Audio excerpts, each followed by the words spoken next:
గోదావరి జలాలను రక్షించండి, ప్రజల ఆరోగ్యాలను కాపాడండి అని రాష్ట్రీయ ప్రజా కాంగ్రెస్ ప్రధాన కార్యాలయంలో జరిగిన పార్టీ వారాంతపు సమావేశంలో ఆర్పీసీ వ్యవస్థాపక అధ్యక్షులు మేడా శ్రీనివాస్ ప్రభుత్వాన్ని కోరారు. రాజమండ్రి పరిసర ప్రాంతాల్లో ప్రజల ఆరోగ్యాలు క్షీణించడానికి ఆంధ్రప్రదేశ్ పేపర్ మిల్ నుండి విడుదల అయ్యే ప్రమాదకరమైన రసాయనాలే ప్రధాన కారణం. పేపర్ మిల్లు ద్వారా విడుదలయ్యే విషపూరిత రసాయనిక వ్యర్థాలు అన్నీ నేరుగా గోదావరిలోకి చేరుతున్నాయని, గోదావరి జలాలను తీవ్రంగా కలుషితం చేస్తున్నాయన్నారు. రాజమండ్రి పరిసర ప్రాంతాల్లో ప్రైవేట్, కార్పొరేట్ ఆసుపత్రుల్లో రోగుల రద్దీ పెరగడానికి కారణం కూడా పేపర్ మిల్లు నుండి విడుదలయ్యే వ్యర్థాలే కారణంగా భావించాలన్నారు. రాజమండ్రి పరిసర ప్రాంతాల్లో నివసించే ప్రజలు అందరూ ఏదో ఒక అనారోగ్య సమస్యలతో తీవ్ర మానసిక ఒత్తిడికి గురవుతున్నారంటే అందుకు పేపర్ మిల్ నిర్లక్ష్యమేనని భావించాలి. గోదావరి జలాలు విషపూరితంగా మారి త్రాగునీరు కలుషితం అవుతున్నా సంబంధిత యంత్రాంగం నిమ్మకు నీరెత్తినట్లు వ్యవహరించడం వెనుక భారీగా అవినీతి ముడుపులు నడుస్తున్నాయని ఆయన తీవ్ర ఆరోపణలు చేశారు.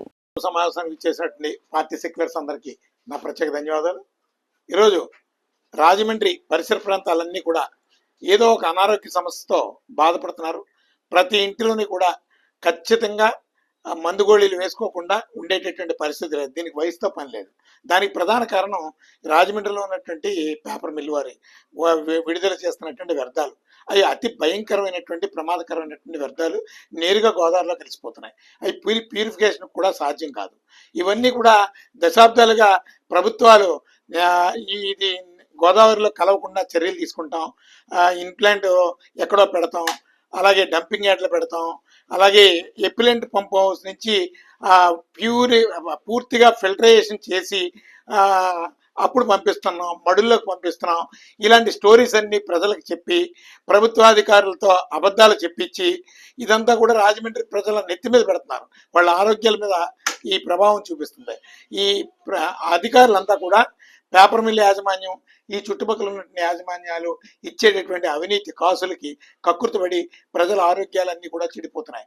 ఈ రాజమండ్రిలో ప్రైవేట్ హాస్పిటల్స్, కార్పొరేట్ హాస్పిటల్స్ పూర్తిగా బిజీగా ఉన్నాయంటే దానికి గల కారణం పేపర్ మిల్లు వారు విడుదల చేస్తున్నటువంటి ఈ రసాయనిక నీరు, అలాగే మున్సిపల్ కార్పొరేషన్ వాళ్ళు సరఫరా చేస్తున్నటువంటి త్రాగునీరు.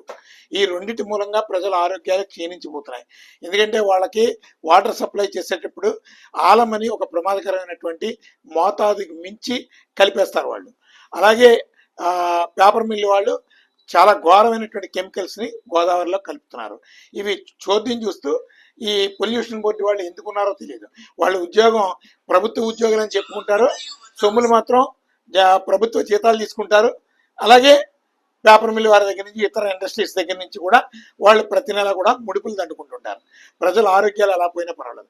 అలాగే ఇక్కడ వాయు కాలుష్యం ఈ పేపర్ మిల్ మూలంగా చుట్టుపక్కల కొన్ని పరిశ్రమల కారణంగా ఘోరమైనటువంటి పొల్యూషన్, ఎయిర్ పొల్యూషన్ వస్తుంది. స్కిన్ ఎలర్జీస్, కంటి జబ్బులు ఇలాంటివన్నీ కూడా ఈ మధ్యకాలంలో పెరిగిపోతున్నాం. ఇందాక ఏంటంటే భవిష్యత్తులో ప్రతి ఇంట్లోనే కిడ్నీ పేషెంట్ వస్తాడేమో అని భయం వస్తుంది. ఇలాంటి పరిస్థితులన్నింటినీ కూడా ప్రజలు గమనించి ఇప్పుడున్నటువంటి తెలుగుదేశం పార్టీ లాంటి వ్యాపార పార్టీలని, అలాగే వైఎస్ఆర్ కాంగ్రెస్ పార్టీ లాంటి కార్పొరేట్ పార్టీలకి బుద్ధి చెప్తే ప్రజానాయకుల్ని చట్టసభలకు పంపిస్తే ప్రజల పక్షాన పోరాడతారు. ప్రజల పక్షాన ప్రజల ఆరోగ్యానికి భద్రత కల్పిస్తారు. ప్రజల జీవితానికి భరోసాగా ఉంటారు. అందుకని ప్రజలు తెలుసో తెలియకో ఈ పార్టీలు వెంట తిరుగుతున్నారు.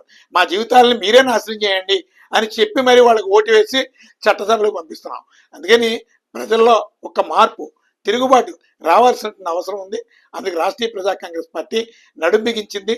అందుకని ఒకళ్ళకొకళ్ళు ఈ వాస్తవాల్ని మీరు చుట్టుపక్కల వాళ్ళకి, మీ తోటి వాళ్ళందరికీ చెప్పి ఈ పార్టీల మూలంగా మన ఆరోగ్యాలు పాడైపోతున్నాయి, మన బిడ్డల భవిష్యత్తు పాడైపోతుంది. ఈ రాజమండ్రిలో అనేక అనారోగ్య సమస్యలకి ప్రధాన కారణం ఈ పొల్యూషన్. ఈ నాయకులందరూ కూడా అక్కడ అడుక్కుంటున్నారు. వాళ్ళు ఇచ్చేటటువంటి భిక్ష దేహి అని అడుక్కొని మనకు అన్యాయం చేస్తున్నారని, ఇలా మనం సిగ్గు లేకుండా నిర్లజ్జగా వాళ్ళకి కాస్త పౌరుషం వచ్చేటట్టు కాస్త అలాంటి పదునైనటువంటి పదాలు వాడితే కనీసం సిగ్గైనా వస్తుంది. వీళ్ళు చట్టసభలకు ఎందుకు వెళ్తున్నారో తెలియదు. పార్లమెంట్కి రాజమండ్రి నుంచి ప్రాతినిధ్యం వహిస్తున్నారు, అసెంబ్లీకి ప్రాతినిధ్యం వహిస్తున్నారు. వీళ్ళు చట్టసభల్లో ఎప్పుడైనా ఈ రాజమండ్రి ప్రజల ఆరోగ్యాల కోసం కానీ, గోదావరి పొల్యూషన్ కోసం కానీ మాట్లాడినటువంటి దాఖలాలు. అందుకని మన రాజమండ్రిని మనమే బాగు చేసుకుందాం. సేవ్ రాజమండ్రి అనే ఒక నినాదంతో ఖచ్చితంగా ఈ రాజమండ్రిలో ప్రతి ఇంటి నుంచి కూడా రాష్ట్రీయ ప్రజా కాంగ్రెస్ పార్టీని బలోపేతం చేసే విధంగా అందరూ చైతన్యవంతులు చేద్దాం. దానికి అందరం కూడా కలిసి ఈ ఉద్యమ కార్యాచరణలో భాగస్వాములు అవుదామని సందర్భంగా తెలియజేస్తూ సెలవు తీసుకున్నాం.